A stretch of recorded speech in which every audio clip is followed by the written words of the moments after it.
Lessons from My Military Service by retired Major General Solomon Udonwa. The book is an account of over 3 decades of the retired general's service in the Nigerian Army. The book is then unveiled.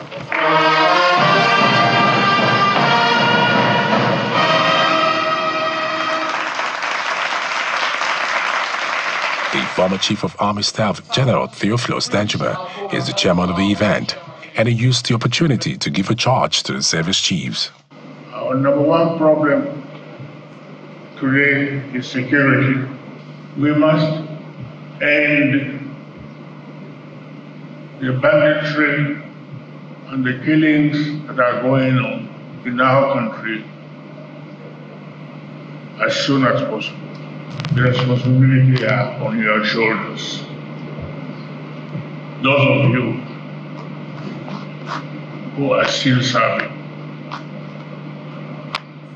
No excuses. Absolutely no excuses. In his goodwill message, the Chief of Defense Staff reaffirms the military's commitment to safeguarding the nation. The armed forces of Nigeria is positioned, is willing, is dedicated and committed in ensuring that we restore peace and security in our own dear country. We will not relent, we shall not be deterred. There are going to be challenges, yes, but that's why we're here. I want to assure you that we have learned a lot from your record. Very, very distinguished senior officers that have modeled us all through the years. We cannot afford to fail, and we will not fail. The book launch and the remix highlights the urgent need for decisive leadership to address the escalating banditry crisis in the country.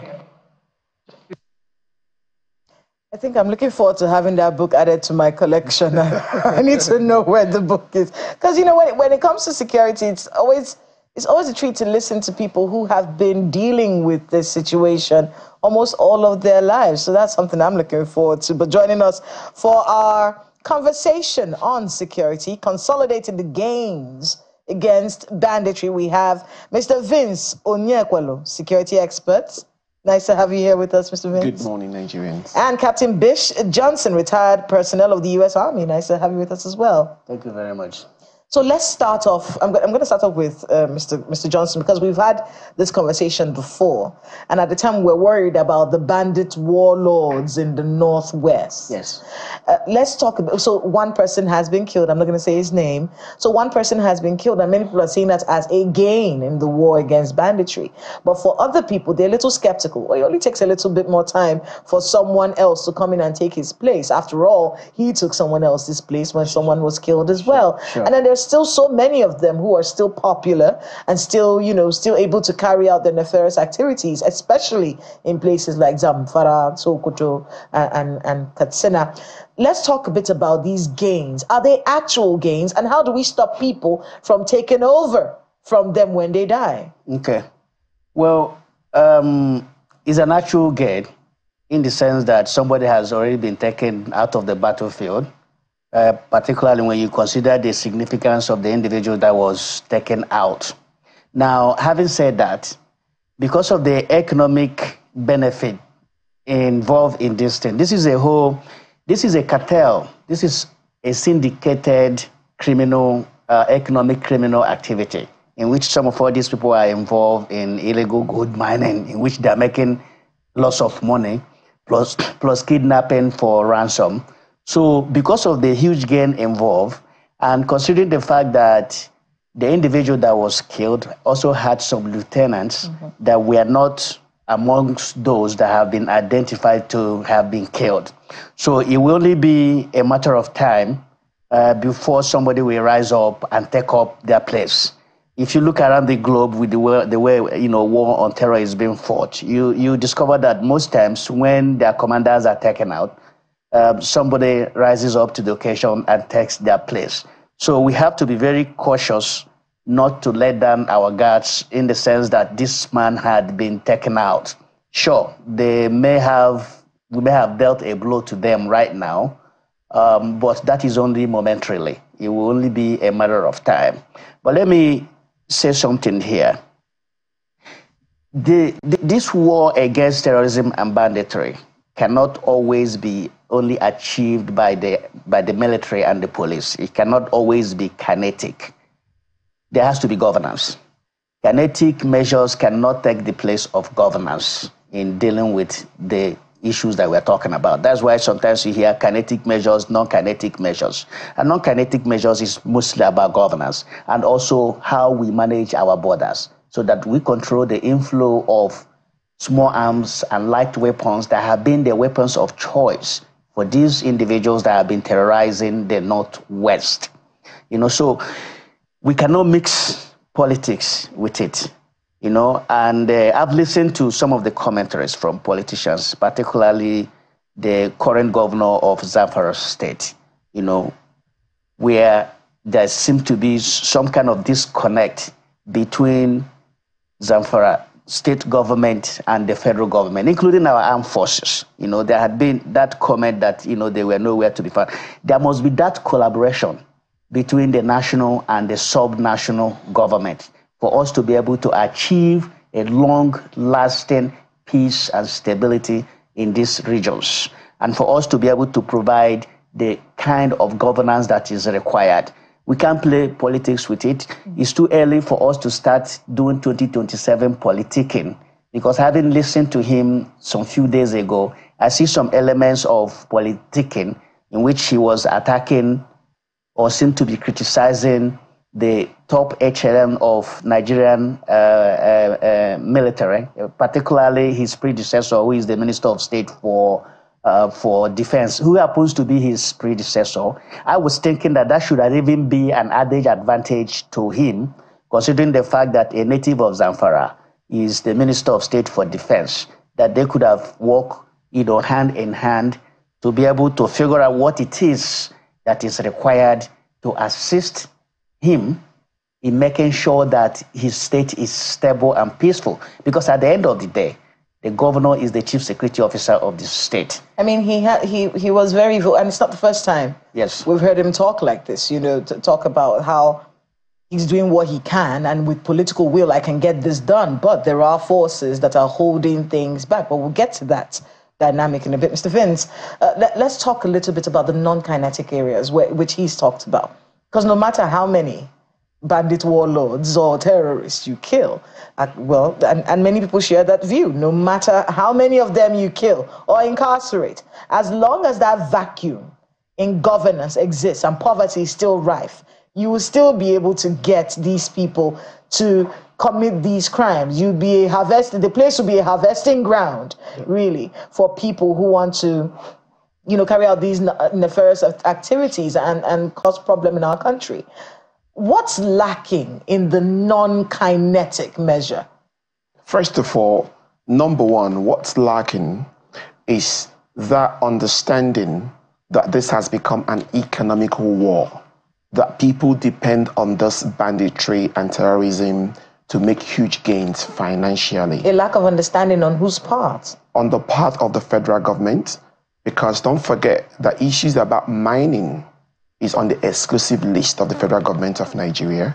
So basically, you can get license to go and mine in Niger State or in Zamfara State without the state government even knowing who you are. But the state governor said he has stopped that. He has stopped that? He said he stopped that. So imagine before he stopped that, what it means that people are coming there, ecological pollution is going on. Number two, the idea that these warlords are in other parts of Nigeria doing other sorts of illegal activities. Now we are talking about illegal mining in Zamfara State. In the southeast where I'm from, we call it illegal land grabbing. They go into vast portions of ancestral land, get their bulldozers, bulldoze it, take over, sell them off, and become billionaires overnight. And now issues of ungoverned spaces in Nigeria, it's quite pathetic in this time, in this age, that we have so much ungoverned spaces where you have agberos take over, warlords take over, and you have so many copycats that are looking up to take over from the warlords when they get exterminated. So the bottom line is, I'm happy that the issue of mining licenses has been stopped. issue of illegal land grab in other parts of Nigeria. But it's very peculiar for us to understand that this particular government is doing well when it comes to the issue of fighting terrorism and banditry. They are? Yes. Look at what happened in the South. The vigilantes were able for the first time to stop, arrest, and even kill about 12 or 24 terrorist bandits that they said that were foreigners to Nigeria.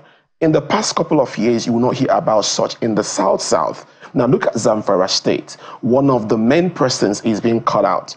And don't forget, I will not mention his name. This person that was taken away has influence financially, wealth-wise. He's a multi-billionaire. He deals on gold. He deals on taxes that you pay for him to give you security or his men. He has people. Most of the top bandits across the Northwest have passed through his tutelage. And also, he has influence about getting ransom from kidnappers. So you see, he's a major part. But taking him out is not the end of the game, because there are copycats that are waiting to fill the vacuum, though they may not be as good and smart as he is. But it's a major blow to their cartel. I don't want to sound like the bearer of bad news, but it could be better or worse than he is. You know, we never know what the capacity of a person can be until they've gotten the opportunity to. So, Mr. Johnson, yes. A step in the right direction, but not really. Well, you mean by taking out this individual? Of course, anytime you... A step in the right direction, but not really. If the man has people that he's trained and they're coming up and looking forward to the opportunity to fill his shoes and even be better or worse than him, is there significant progress? Well, by taking out this individual, let's not underestimate the impact of what has happened here right now with the killing of this particular individual, based on his connections and his contact in terms of sourcing of arms and stuff like that. Is significant. But like I mentioned earlier, he's just one individual. This whole entire operation is more syndicated and is a cartel, and more syndicated than most of us have even realized. They're very organized, and there have been collaboration amongst them such that if we take out one individual, it will only be a matter of time before another individual comes up. How do we stop that? How do we stop that from continuing? Well, the way we stop that from continuing is not just one. It can't just be one hard fix all, right? We have to do a lot of other things. One of which is what I mentioned, ensuring that we are managing our borders very well. Because if you look at where they're operating at the margins of our territory, where they will have the leverage and opportunity to move across borders, right? And their arms are flowing in from the Sahel, Libya, Sahel, and then into Nigeria. So we have to improve our border management, reduce inflow of illegal individuals and illegal small arms and light weapons. We cut that off. Once we cut that off, we can now deal internally with these individuals that may be left within our territory. It's not an easy thing to be. It's not going to be an overnight thing, because this is a problem that had taken some time to grow. And so what do they want? Is more of economics, right? Even the indigenous and the natives are also part of this whole thing, not by choice, but because they also have to make a living, and sometimes these people force them into this illegal mining for themselves, so that they can use that to acquire arms. And that's why I said, you see, security does not exist in a vacuum. Wait, so this is not an ideology situation. This is just crime of opportunity. Of course, this is an economic crime. It's not an ideological crime like you find with terrorists like Boko Haram and this banditry is purely economics. Make money. Just what they are doing is just to make money. That's why I said earlier that because of the economic benefits of it, it will be a matter of time before another person rises up and takes the place of this guy. I mean, I'm going to go back to Mr. Vince. Sorry to cut you there. Okay. And you know, the notion that it is an economic crime and a crime of opportunity it's evident. You see them on TikTok. You see these terrorists. They're almost acting like rappers. You know, they put the money on their chest and then they film themselves and the audacity of doing that. Now I know that everything's about narratives, right? So in many ways, those videos and things supposed to, you know, weaken our morale or make us upset. Then we now start to shout at the military, and that also brings down their morale. But what can be done? Because for Nigerians, when we see those videos on social media, we're like, well, this person posted this. Why can't you catch this person? First of all, in policing, there's what we call the 3Ds. You detect a crime, you try to deter the crime, and then you try to disrupt the crime. Now Nigeria has added the strength of propaganda. Now, the Nigerian government have been able to detect who these guys are. We all know their faces. We all know their aliases because they're not using their real names. Okay. Now, for example, one of their top guys has been taken out, so they have disrupted that particular person. Now, one of their warlords right now is on the run. Okay, I don't want to mention his name. So they have distracted his operations. So when you look at the 3Ds, detect, deter, disrupt, you see that in line, one of them has been taken away. Not one of them, some of them have been taken away in the past 1 month or thereabout. Some of them are on the run. Now, you don't see those TikTok videos making the rounds anymore. At least as of now, they're not making the rounds anymore, okay? And it also shows the lack of tech strength that we have in the nation, whereby we cannot use IP addresses of where those TikTok if videos came out from, because we have that kind of power to use IP address to track. If you listen to the governor of Zamfara State, when he said that, even that particular dossier, the memo that claimed that they're supporting, sponsoring some people. He said it was a fake memo. He said he has the IP address where he came from. So the same way, those TikToks we are seeing, we can use the IP to know where they came from, to know who registered the SIM card, to even... Why isn't it being done? Even to use geospatial to detect where those phones are operating. So it shows that we still have a long way to go. And don't forget, these guys are very smart. Wait, we don't have the capability to track it? I think we are very much behind in capability. Look at Vince, if they were looking for you, they'd find you. If they have the willpower to find me, they can. But so it's a willpower issue? Yes. And if you know how to protect yourself tech-wise, they won't be able to find you. Most of them are not highly trained, with all due respect. I've been able to train some of them. Okay. Most of them don't know even what they are doing. I know where most of them, you see a governor's convoy, his aides, security men are pressing mobile phone. They're on WhatsApp. And you're supposed to be in operation mode, but they're pressing WhatsApp on an AC air-conditioned vehicle. So many of them are not very focused in doing their job because they're opportuned to be working for a governor. So the orientation of our security agencies are not tip-top. They are more like, oh, they wanted me to work for DSS or for the police, but they don't have the willpower in there to go the job, get the phone. How can you be on my head as a governor and you're on your phone? No, you lose the job because you're supposed to have a radio. That's what I need you to be connected to, not your phone. So I think our orientation in Zamfara, in Nigeria, has to be to help our security agencies. We train them. As a former British police officer, every year we pass through several trainings. But in Nigeria, many people don't know what that is. All they believe in is firearm. But firearm should be the last resort. They don't think, they don't look at the big picture, they don't preempt, they don't train, they don't learn, they don't read. But when it comes to roughing a civilian, they become champions. But when it comes to dealing with criminals, they become lapdogs. It's unfortunate. So what's going on in Zamfara State can say, it's working for me. I like it. Because the criminals are no longer on the front foot. They are now on their back foot. It's a good sign. If that can be continued by the wonderful job the Minister for State of Defense is doing, the wonderful job federal government are doing, Chief of Staff, Chief of Defense Staff, and also the Governor of Zamfara State, they need to have more collaboration. I mean, that brings me to my next conversation. The elders of Zamfara State need to do more work to bring their sons together. There should be elders that can call the Governor of Zamfara State, call the Minister of State of Defense and bring them together and talk to them. It's about the people of Zamfara. It's not about their personal differences. I mean, that actually brings, because Mr. Johnson had mentioned it earlier. Yeah, sure. This relationship between Mr. Dowd and Mr. Matawale.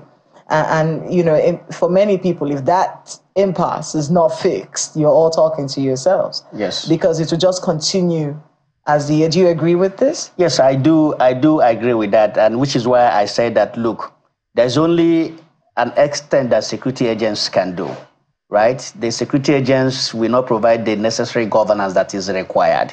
Because the reason why these bandits are being successful is because there is high level of poverty in Nigeria. And there is definitely high level of poverty in these states where these things are thriving, the illegal mining. You know, the illegal mining is at the center of this whole problem that we have.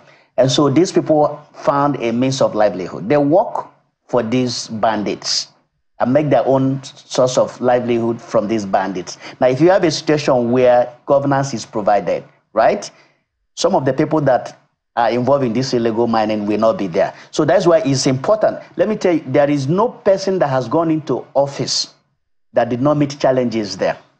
And even if you stay there 8 years and you leave, you will still leave some challenges behind. I mean, listening to the governor, you know, talking about this a few days ago and talking about how money, it was mostly money. Exactly. He said there wasn't even up to 4 million left in those coffers. And then, of course, he said, look at how much was stolen, where there's so much that is, you know, I mean, as a former governor, you know, and with the EFCC matter, as a former governor, with all of these things being said by someone who's coming in after me, of course, I would feel some type of... Yes, there will be that bad blood. But that bad blood now, you know, is it so bad that they can't put it away and focus on the lives and security of the people of that state? It depends on the governor, because right now the governor is the chief security officer of the state, and it seems like he's engaging in a media campaign against his predecessor. And if you look into Zamfara State very well, I know a little bit about Zamfara State, you know, it's not one of the richest states in Nigeria, right? It's a rural state. I've been there a few times. In fact, even when Matawale was in office, I was privileged to even be in Zamfara State. I talked to a lot of people, right? Zamfara State, throughout the period that Matawale was in office, Zamfara State only received about let's see, what's the figure? They received about 354 billion naira. This is from FAAC, from VAT, from IGR, loan, grant, and any other sundry revenue. And out of that, Mr. Watawale paid salaries and other allowances costing about 136 billion, 800 million naira for 4 years.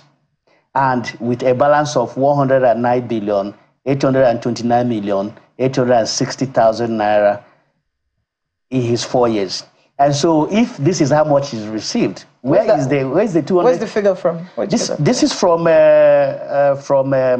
FAAC. Okay, from FAC. From FAC, yes. And so, if that is the case, where is the 200 and something billion naira that he's talking about is from? And they even talked the issue of, this is not the time to talk about the issue of the monies that were paid for NECO and WAEC. I mean, we'll get to that shortly, because the governor was very vocal about those. And we do have to go on a short break. When we come back, the conversation will continue. Ayo has a few questions for them as well. Stay with us.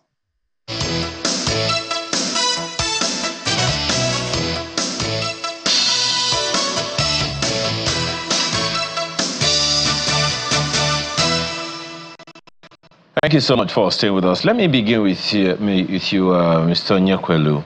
I remember in 2018 when we hosted you on the same program, you said, and I quote, "With the current structure we have in the Nigerian Army, operations and leadership, I do not see the fight against insurgency ending anytime soonest." If we juxtapose that comment of 2018 with the comment of General T.Y. Danjuma at that event of yesterday, when he was also saying that the military needed to end the banditry because he knew that they had everything and that there was no excuse. Do you still maintain that comment of 2018, or you think there has been a bit of improvement over the years? If I heard you well, you're talking about the statement of former General Danjuma, and about his statement about the military has what they need to have to be able to see the job done. I totally believe that the general has enough information on his table to make such statements, because they do a lot of collaboration internally and outside the country also. So basically, I believe as of today, the military is best posed to stop banditry in Nigeria. Why do I say that?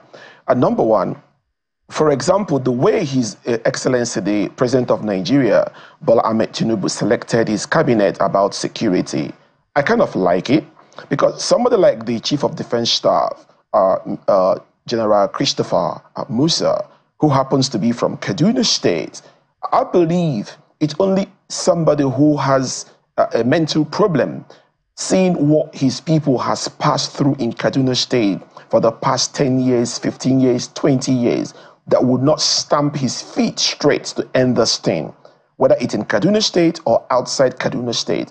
I think he's on the pivotal stage to stop it. And number two, having other cabinet chiefs, military chiefs, and the police leadership, and then having a president who I think is very dynamical. He is very strategic, because he's a successful person as a businessman, and a businessman sees things differently from a civil servant like the past president. So I believe they have the kind of president leadership, they have the kind of military chiefs, and then they have a governor in Zamfara, for example, who is very smart, who is very eloquent, although a bit of angry.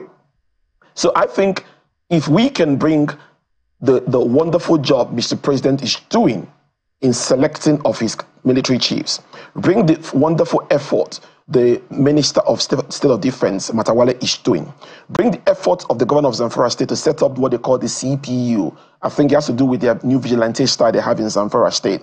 Bring all these things together with the generals of the Nigerian military.